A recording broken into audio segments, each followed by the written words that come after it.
tout le monde. Dans cette vidéo, on va vous parler de la sécurité informatique. D'abord, pour définir la sécurité informatique, il faut étudier deux de ses composants, la sécurité et l'informatique. D'abord, l'informatique est un domaine d'activité scientifique, technique et industrielle concernant le traitement automatique des informations et l'exécution de programmes informatiques par des machines. Puis, on a la sécurité. La sécurité est évaluée par différents critères définis qui permettent de qualifier la sécurité d'une informatique. Donc, la sécurité informatique est l'ensemble des techniques qui assurent que les ressources de systèmes information, matériel ou logiciels d'une organisation sont utilisées uniquement dans le cadre où il est prévu qu'elles le soient.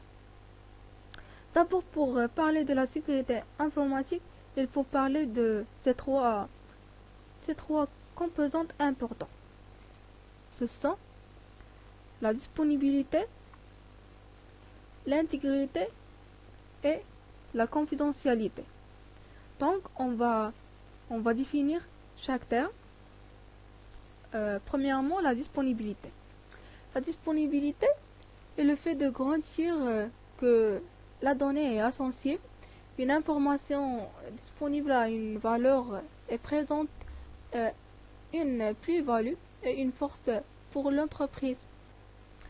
Puis on a l'intégrité. L'intégrité garantit que l'information ne subit aucune modification de son fond, sa forme, de sa transmission, de son traitement ou de son stockage. Plus généralement, c'est la garantie de faire que l'information est vraie. On cherche donc à être certain que l'information soit visible également dans son intégralité. Puis, on a la confidentialité. La confidentialité est le fait que l'information soit lue et consultée uniquement par ceux qui ont le droit et l'accès. On étend par la confidentialité le fait de restreindre la diffusion de l'information à ses destinataires qui doivent être identifiés. Le but principal était que l'information garde sa valeur en ne se retrouvant pas aux yeux de tous. Ces trois termes regroupent donc les fondements de la sécurité de l'information, mais avec les prédomines ces systèmes informatisés, d'autres termes viennent compléter ces fondations. Ce sont non-répudiation, traçabilité, identification ou authentification. Donc on va aussi définir chaque terme. Premièrement, on a non-répudiation. La non-répudiation permet d'assurer deux ou plusieurs membres d'un échange ou d'une communication que l'un comme l'autre ont bien envoyé et reçu l'information dans son intégrité.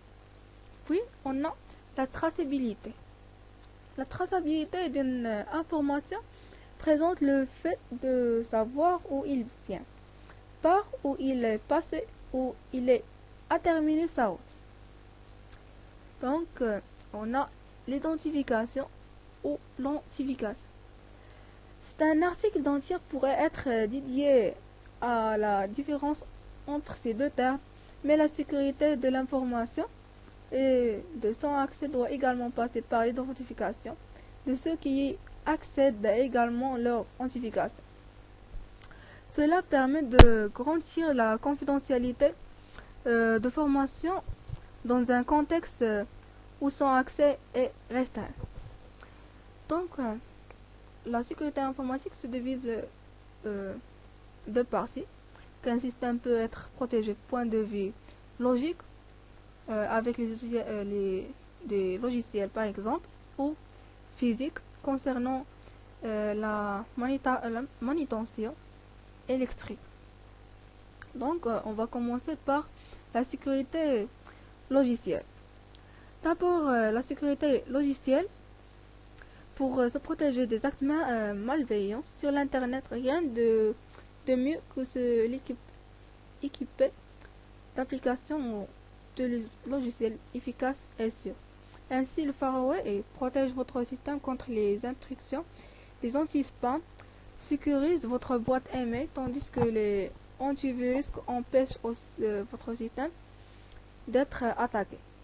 En dessous, plus d'une certaine application à télécharger vous prémunissent de toutes les attaques possibles, la protection de la vie privée est aussi assurée avec une série d'applications en français à destination des diffusions, les avis et tests des autres internautes vous permettront de choisir les meilleurs logiciels pour votre ordinateur.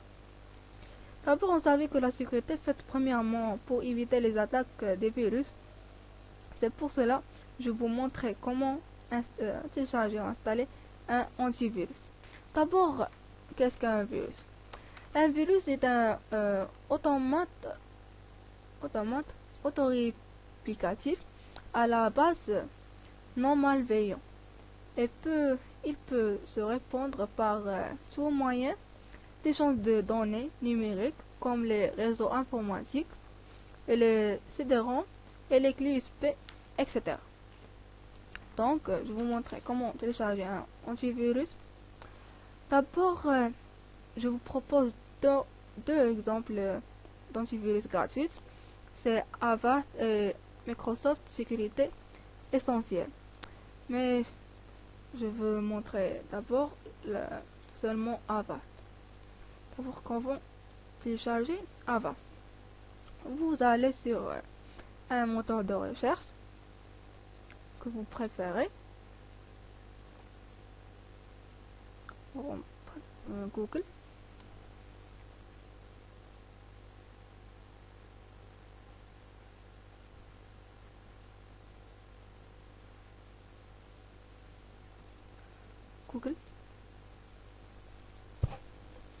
Et vous écrivez Avast.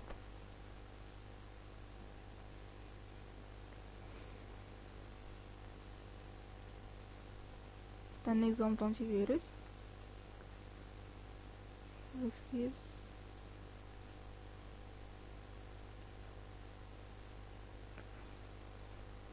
D'abord, vous écrivez Avast sur un moteur que vous préférez en un Google. Vous écrivez Avast.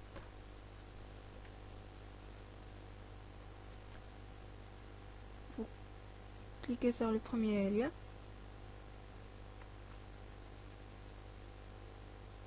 Vous cliquez sur ta feuille d'avant. Et aussi, ici, feuille d'avant. C'est ça.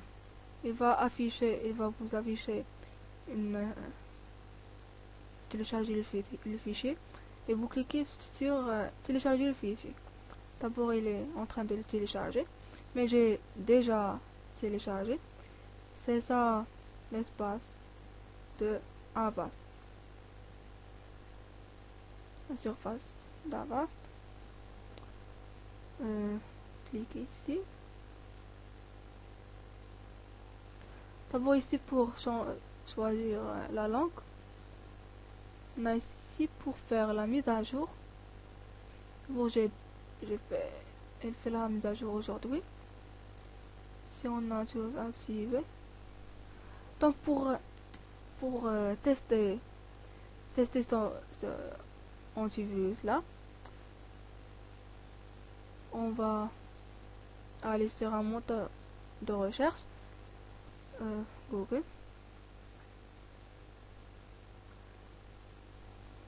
et vous écrivez test Hacker. D'abord, on va faire un test pour montrer que Avast est efficace. Non. Test Hacker.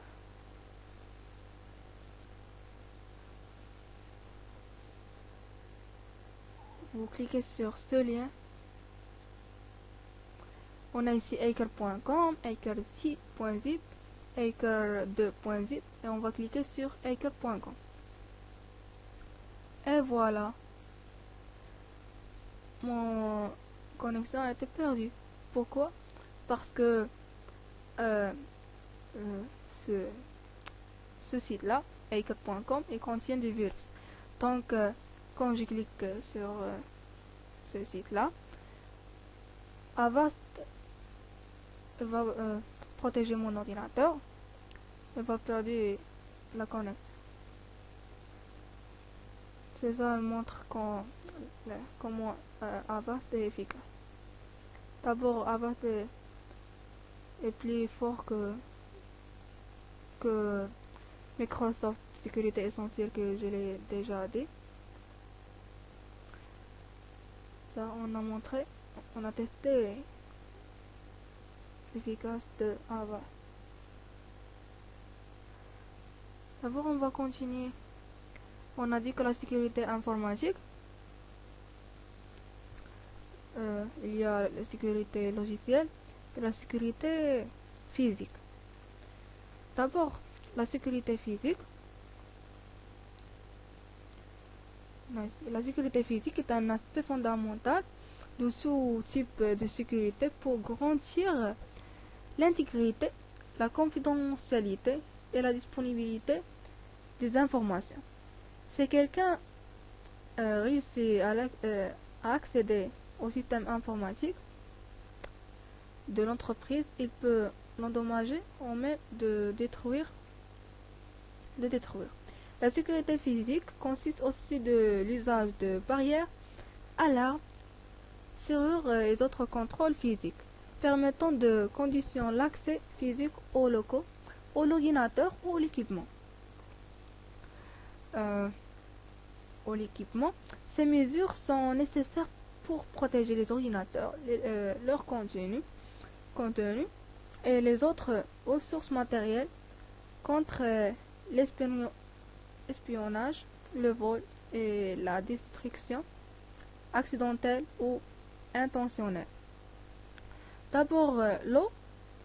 L'eau présente une menace aussi pour les ordinateurs, le support magnétique et même pour le papier. Que l'accident ait lieu dû à l'environnement naturel, l'entreprise doit prévoir mesures de sécurité qui protègent le matériel contre l'humidité. Au total, des ressources physiques. D'abord, il y a plusieurs menaces. Il y a les menaces naturelles, les menaces physiques et les menaces humaines. D'abord, les menaces naturelles comme l'inondation, tremblement de terre, catastrophes naturelles, etc. Puis on a menaces physiques comme les pertes au dommage des ressources, l'intrusion physique, le sabotage et l'espionnage,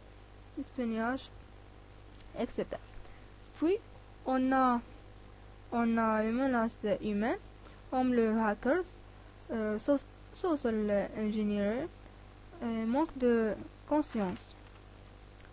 Et aussi on a les dégâts, comme les dégâts des eaux, les dégâts électricité, les dégâts climatisation, les dégâts des eaux comme rupture de canalisation, défaut d'étanchéité, puis les dégâts électricité comme les défaillances de fournisseurs d'électricité, une baisse de tension. Puis on a les dégâts climatisation comme le coupure de défauts électriques, sabotage des installations, panneaux, dysfonctionnement de la sécurité du système informatique. Tout ça sert à l'arrêt de fonctionnement de matériel, panne grave de matériel et perte des données et des fichiers. Donc c'est ça pour la sécurité informatique et merci pour votre attention.